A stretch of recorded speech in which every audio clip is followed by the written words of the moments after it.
Hello, and welcome to a free session of Office Hours. I'm Lizzie Lassiter, and joining me is Judith Hanson Lassiter. Hi, Mama. Hi, Lizzie. So, this call is a free version of our hour-long mentorship calls, which we do every month, and they're for yoga teachers or serious yoga students. So, if you're interested in learning more about those calls, please visit www.lassiter.yoga and click on Office Hours. So I see some of you joining live, which is wonderful. And this recording will also be available on YouTube. But let me explain briefly how it works. I have a few questions for Mama around the topic of the day. And then I'm going to open up the phone lines to anyone who's listening live. And if you have a question, it can be any topic related to yoga. You don't have to feel constrained by our focus of the day. So for those of you who are on live, I hope you're thinking of questions. We love questions, don't we, Mom? We definitely love questions. So don't be shy.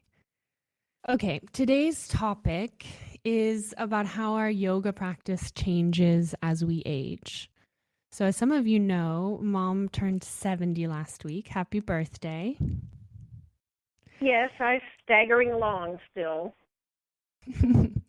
So tell us, how has your practice shifted over the decades? Well, I think I'll quote Elizabeth Barrett Browning here. Let me count the ways. First of all, when I took my first yoga class, I got up the next morning and did what I remembered from the class. I mean, it was a black and white experience, as you know, for me. A recognition, an immediate kinship with the practice and everything about it. But it took me some time to understand the relationship that my life had over my practice and my practice had over my life. Right away, I felt so much better physically, emotionally, mentally. I was sleeping better, digesting better. I seemed to be in a happier mood more often, which I'm sure pleased anyone who came in contact with me. But so I knew the benefits. I felt them after the very first class. They were so dramatic for me. I knew I had found my home. But it took me, as I said, a while to figure out that what was going on in my life would be reflected in my practice and that my practice could serve my life. I believe that my life was serving my practice. And I guess that's the biggest switch for me, is that over the decades, more and more, I saw that what was going on in my life needed to be reflected in my practice, that it was definitely a dance. So could you say more about that specifically, or maybe give us an example of that relationship? I need you to talk more loudly. Could you say a little bit more about that, Mom? An example maybe You suddenly faded away. All right, let me say some more about that. You want there you are. You want some more specifics? Yeah, maybe a specific example of that relationship. All right. When I started practicing in the tradition of BKS Iyengar, there was a pretty much set way one practiced. I mean, it wasn't like some traditions, it wasn't a series that you just followed every day. It was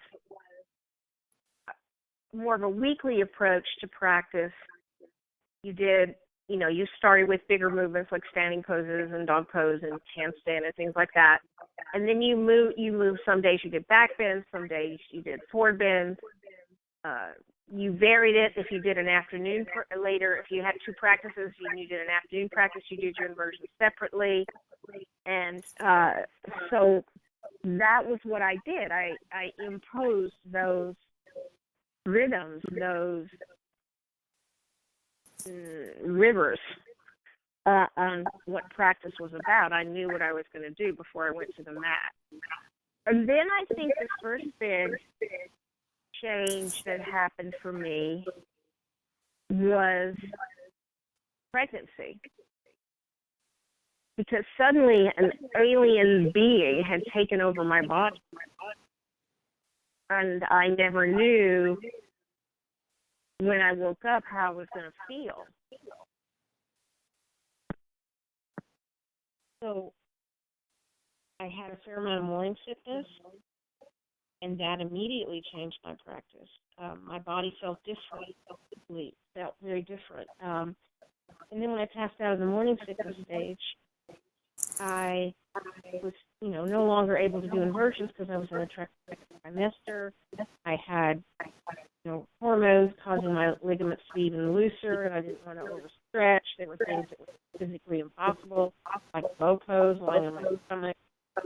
And so I began to choose poses that fit more into my life, into who I was in the moment. And then as the decades went on and I had life events happen, I had, menopause, aging, my life became richer and broader. I had 3 children, junior brothers, of course, traveling more, writing more, speaking more about yoga. And I needed something different from my yoga. I didn't just need challenge. I needed comfort. I needed refuge. I needed respite. And so my practice started reflecting that. And I did more restorative poses. I lost my twin brother, your uncle, on our 45th birthday, and I wrote Relax and Renew. And I used a lot of restorative work to help me with my grief. And I began to see that every day was different, and every day, just as every day requires something different of you. Sometimes we're alone, we're working quietly, or we're teaching, or we're with family, and we need different parts of ourselves to be cared for. And the poses have such a profound effect upon mood and emotional state as well as physical state. So that became very interesting to me, and that is where I am now, pretty much. I wake up and I ask, practice is not a statement to me anymore, it's a question. What do I need right now? Well, I really like that. I like the image of not knowing what you're going to practice when you get on the mat and asking the question. So I wanted to ask you, I have 2 directions I'm thinking of. I really like what you just said about mood. So if you had anything more to say about that, I think that's really interesting. If you wanted to elaborate more about the relationship between asana and mood. But otherwise, do you want to talk about that? Yeah, I'll talk about that. Okay. Pretty much talk about anything. Well, I know that when we feel, I'll speak from my experience. When I feel a little off, that there is some form of agitation going on. And agitation is not energy. Energy is even. But agitation, there's an agitation, and that agitation can either be too much or it can be like an extroverted agitation, or it can be an introverted agitation. And an extroverted agitation for me is a slightly heightened anxiety. Usually because I feel what I call detail overload, where it's, if you can physically imagine about 6 or 7 people holding onto you and all pulling you in different directions at the same time, and there's a list in your head of what you want to accomplish that day. And mine is always unrealistically way too long. And I lose, and as soon as one's crossed off, another one pops up. And that's what I mean, sort of an external agitation. And so on days like that, I try to do a lot of head down, hard up poses because it physiologically shifts the brainwaves. And this is not an alternative anatomy or physiology fact. This is indeed a fact. Changes brainwaves measurably. And when I have what I call an internal agitation, which is sadness or grief or uh, just feeling not depressed in the way that psychologists mean depressed, but just hopeless or overwhelmed in a sort of colder internal way, then I say, look, go do handstand. Hey, Mr. Eingar used to say that you can't be depressed and do handstand. And I take that in two ways. It's because, first of all, if someone is really depressed, they can't get out of bed, much less do handstand. So by nature, if someone's doing, so therefore by logic, if someone's doing handstand, they're not depressed. The other way Yeah. I took it, though, generally, and I think the way he meant it was lighter than that. It's like when you go up in handstand, and you're breathing and you're staying up there, and you do it a couple times, it shifts you. It's like, okay, I don't care what's happened today. I've already stood on my hands. I can handle anything. And so some days I need to practice more like that, handstand, elbow stand, and I try some of them a little what you might call advanced bug poses. I call them quote unquote bug poses, all the bouncing on the elbows and the one leg out to the side, and they look so exotic. And it gives me confidence, it gives me oomph, it shifts me. And then I'm less, you know, uh agitated by being pulled inward and too self-absorbed. So is it clear what I mean by those two kinds of agitations? Yes, I really like that distinction. One thing I've heard you talk about as a major theme, an overarching theme in yoga practice is letting go, learning to let go.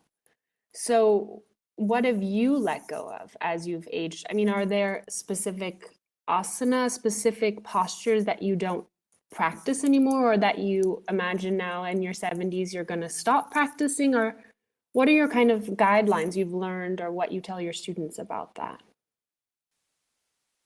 Well, if we look at the wider philosophy of yoga for a minute first, we ultimately let go of everything.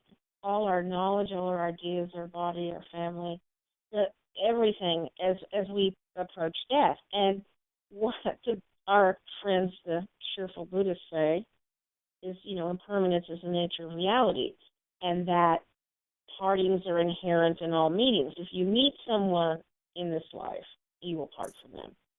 You cannot have a meeting without a parting. That's the way the universe works. And so if you have a pose, you will lose that pose at some point, probably. It's a very interesting way to think of it. And so what the process of yoga in the widest sense is about is not depending on things. It's not depending on things remaining the same. Nothing remains the same. And it's a reminder when you're 20, when I'm 23, and when I'm 63, my body has not remained the same. And so one of the things that was really good for me after menopause, I was always so, ligamentous and too loose, and my sacrum was always going out, and there was too much movement. And naturally, as the estrogen levels have shifted, I think in part the estrogens, my body is a little tighter, and I've also done a little more work to become stronger and not focus so much on being bimby. And so here's an example. I was always able, from my early, from child, really. I mean, I don't remember never not being able to do this sort of thing, where I could open my legs wide in Upadista, and I could go to the wall, and I could, just about put my pubic bone on the wall. It was that open. And now I'm like 6 or 7 inches away, which is still amazing, but, Mm-hmm. that's not the goal of yoga, but just as a concrete example, it's tighter now. But I don't think that's necessarily bad. I think for my Mm-hmm. body, that's good. A little more fire and not just all this flowy water in my practice. Uh, but your practice, if it's the same as it was, is not serving you. Ooh, what do you mean? Say more about that. Well, it's become a habit, and Mhm. you can do it thinking about something else. And practice should be, you can stand on your head and be planning dinner, doing variations in headstand. I'm I've familiar done it. with that experience. I know, and I've done that. And you're not, the practice should be that time in your day, which that your breathing practice, your meditation, your asana, to me, that brings you into the radical present, that provides you a technique to remind you of your highest values, that opens your heart and gives you hope, and helps you, becomes the foundation that helps you make the choices that you want to make all day long. And Mm. that that cannot be the same pose every day. Because then the body, which was in postural habits, for example, or emotional habits, just gets new ones. We just replace the old habits with the new habits. But that's not real change. Real Mhm. change is being unsure and not feeling agitated by being unsure. Yeah, just before this call, I went for a hike with my sweet husband, and then I came back and did one restorative pose. I put my legs up on a chair and did instant Maui. My chest was open on a bolster and my legs were up on the chair. And it was so delicious. I thought I was going to practice for 45 minutes, but this 15-minute pose was so perfect. I thought, that's it. That's all I need today. I'm done. Yeah, yeah, yeah. And some days 3 hours isn't enough. I mean, uh, So we have about 12 more minutes together. I want to end on the half hour, but even though these office hours calls are usually an hour, but today we're going to do a half hour. I have one more question for you, Mama, that's really sort of on the tip of my tongue. And then I'd like to open it up if anyone listening live has a question. It doesn't necessarily have to be strictly about this topic, just something around practicing or teaching yoga. So, what I wanted to ask you is about your book, your restorative yoga book, Relax and Renew. It's dedicated to your twin brother, Charles, who died on your 45th birthday. So, I wanted to ask you a little bit about loss. It's such a strong, intense emotion. How has loss shaped your practice or other intense emotions over the years? hmm. um, I think I'd like to go the other way, how my practice has shaped my loss and then how my loss has shaped my practice. My practice has given me perspective and an understanding that turning away from sensation and emotion is just another way of avoiding. So it's given me a tool for taking in and feeling what is little bit by little bit. Loss of people we love, we never, I don't think, get over it, quote unquote, but we integrate it slowly into the fabric of our being over time. And the practice has taught me that a little bit every day is the way to eventually understand the pose and enjoy the pose. And a little bit of practicing my piano every day, I get better. And a little bit of being with the loss of my twin helps me over the years. It's a little bit at a time. And the poses that do that for me, that how, how I found are poses that are still. Because movement is the enemy of presence. And stillness and presence with what is in me has become a lifelong habit now. And it doesn't mean that I have to like what's in me or want what's in me. But I let my body in certain restorative poses be the shape of a container. And am willing more and more over time to hold in that container.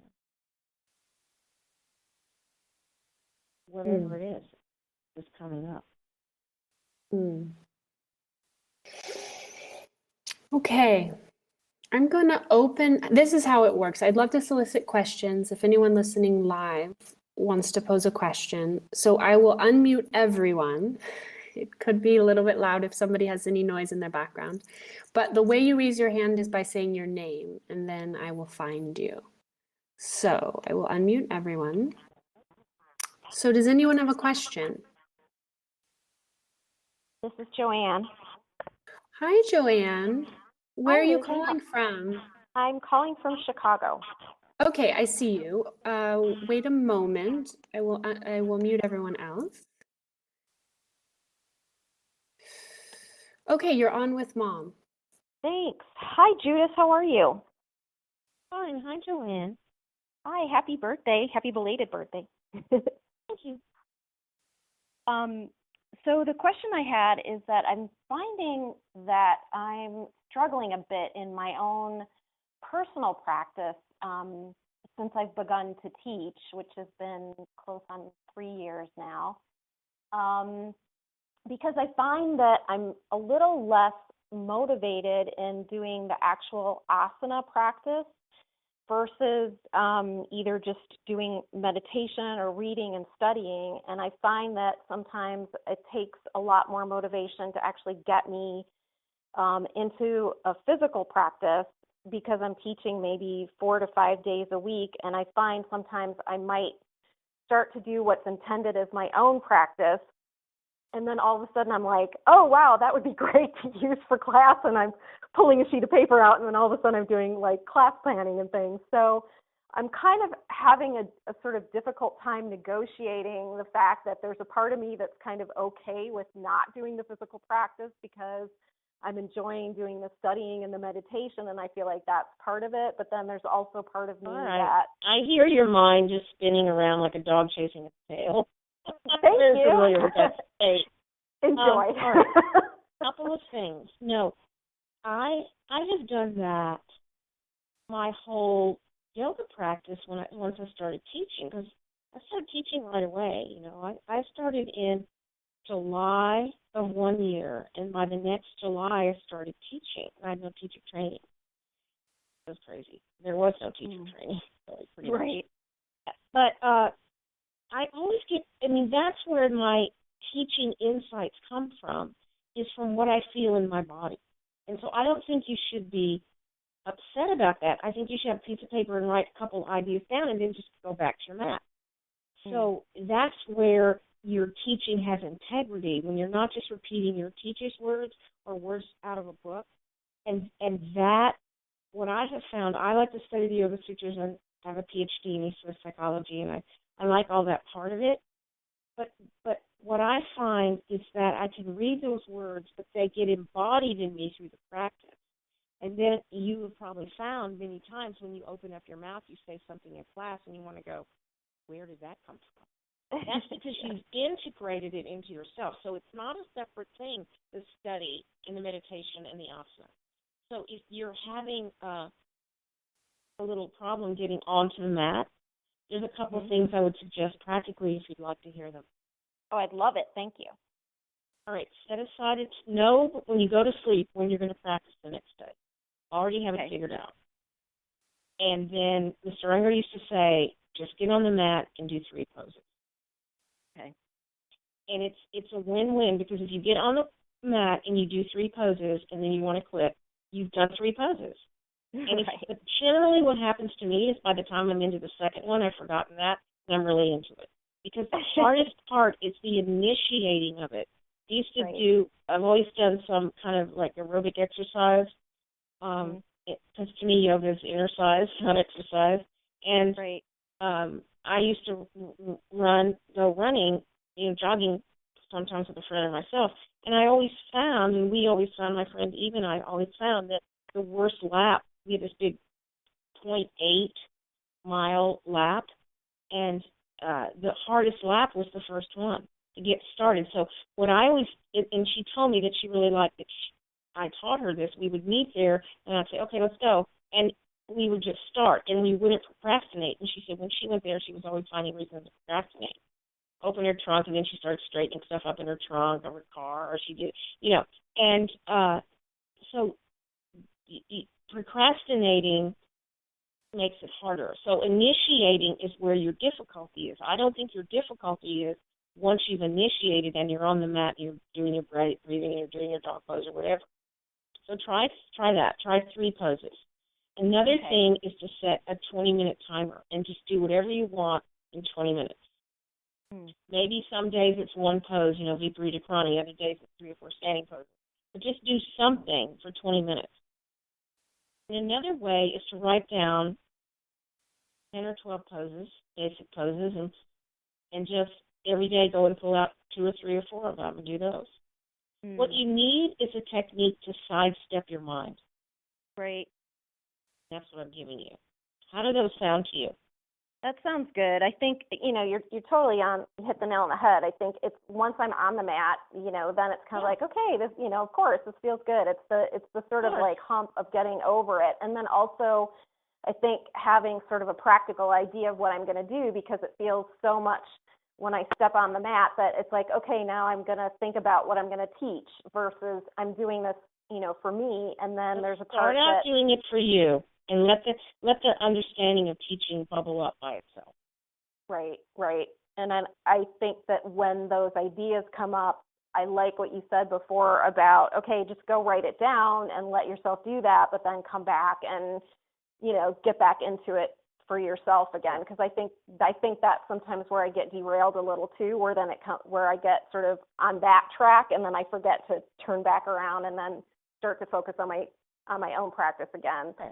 So, well, have you ever had the experience, and I'll close with this, I had this experience so many times where I have to get up really early and go to the airport, and I have, 22 minutes or 25 minutes or something to practice, and sometimes those are my best practices, whereas if I get up on a weekend morning and there's no particular schedule, and I get on my mat, and I think, oh, I should go send an email to Lizzie, and then I come back, and then, it's like that boundary of the time. So if you set your timer for 20 minutes and say, look, I've only got 20 minutes because you and I know that 20 minutes of focused asana practice will change your day.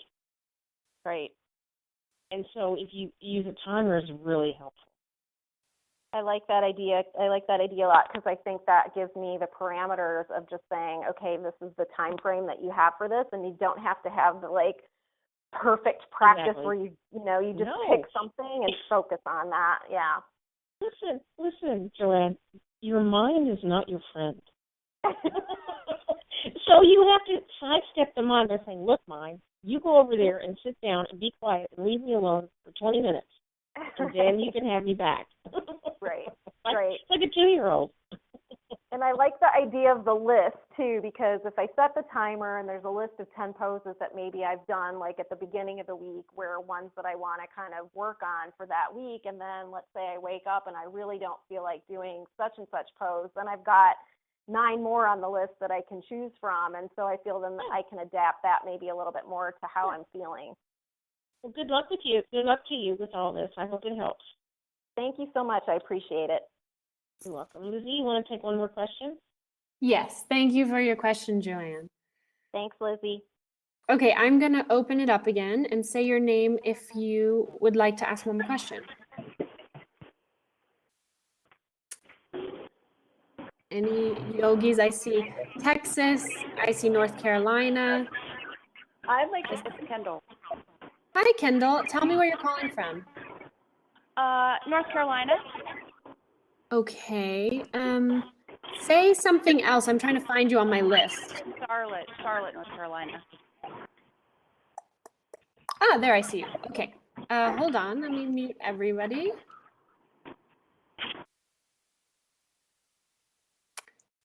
Okay. You're on with Mom. Hi, Judith. Hi. Okay, my question is about restorative. Okay. One thing, I have a few, but I'm just going to go with one today. My question is, if I'm teaching a larger class by myself, I'm having trouble. I mean, I'm just kind of teaching so everyone can do it. I mean, I know there's ways to get deeper, and I feel like I'm not able to do a lot of poses with the clients because I can't get to everyone. So do you have anything to say about that as far as teaching a larger restorative class? Oh, yeah. First of all, nobody can do that. And I can't do it. Mr. Iger couldn't do it. No one can get to everyone in every pose. That's totally unrealistic. So get over that. Okay. And the other thing is if you have some experienced students who might want to help you, that makes a huge difference. So you can say that, I'll go set this pregnant woman up, in this pose. And then I would think of it not just restorative, not just as you setting the student up, but you teaching the student how to set themselves up. So you go 1 week and you teach them 1 or 2 things in this pose. And then the next week, you add to that. And you add slowly, and you demonstrate, you show it, on one person, and you encourage them to learn to set themselves up. Because you are one person, and you cannot do that to everyone. And then you have special cases. Every class is therapeutic. There's a person with a lower back pain. There's a person with a headache. There's a pregnant woman. There's a woman on her period. There's someone who's recovering from an injury. I mean, it's endless. Everyone needs you. And that's crazy making. You can't do that. I can't do that. Right. Okay. My first 3 weeks that I was in India, a long time ago before many people had heard of B.K.S. Iyengar, and I was studying with him, there were 12 of us at the Institute in Pune, and there were 4 teachers in every class. Yeah. That's not the right ratio. Mr. Iyengar, his daughter, his son, and his assistant. And that was very intense. Yes and no. You kind of wanted to be invisible, but there was no way. So I teach a relax and renew level 1 and 2. And level 1, it's 80 people, limited to 80 people. And I have, are you ready? 10 assistants plus me. Yeah. And we need every single body to help us. Lizzie will tell you that, too. So don't be so hard on yourself, sweetheart. Start slower, start more simply. And if you have, not a lot of props, you can have students share props. You can have half your students go to the wall, lie there, and put their legs up. No props, just at the sticky mat. And then you can trade off. You can do 15 minutes. Their legs are up, and the other students are doing a pose that's more prop intensive. And then you ring your bells or whatever you do, and then they switch places. Oh, okay. So that's a great idea. Yeah. And I tend to do less poses than most people because my understanding of the physiology and my personal experience is better to do 3 poses for 15 or 20 minutes than try to do 8 or 9 because then they're moving all the time and they need the time to settle to get deeper and deeper. And when we've had a drought here in California, and when the earth gets really hard and it rains, it just runs off. But when the earth is softer, how the water starts to soak in. And so that's what we want for people. We want them to get soft. And they can't get soft if they're moving every 5 or 10 minutes into another pose. That's not enough time for their nervous system. Understand Okay, what I mean? wonderful. That's great.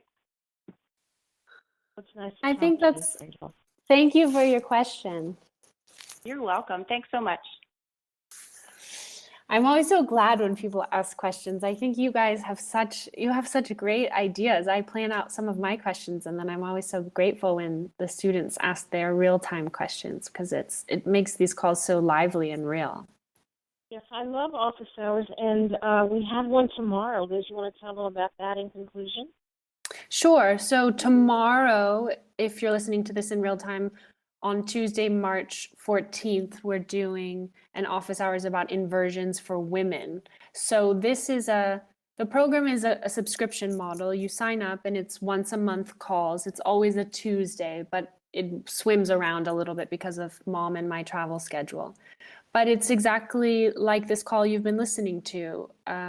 You join live and we sort of coalesce around a single topic each month. And Mom sometimes suggests reading or other resources online to look at. And it's almost like a book club feeling. And the reason that we call it office hours is I remember in university going and talking to the professor, and you would talk about your paper, the idea you had.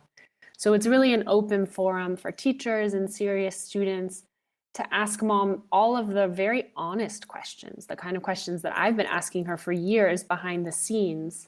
And I just thought it would be wonderful to open it up to everybody. So if you're interested, curious to join our program, it's please visit www.lassiter.yoga and click on office hours and you can read more about it. Thank you all very much. Namaste. Thank you so much, Mama. I'm going to open up the phone line and we can all say namaste together. So namaste. Namaste. Namaste. Namaste.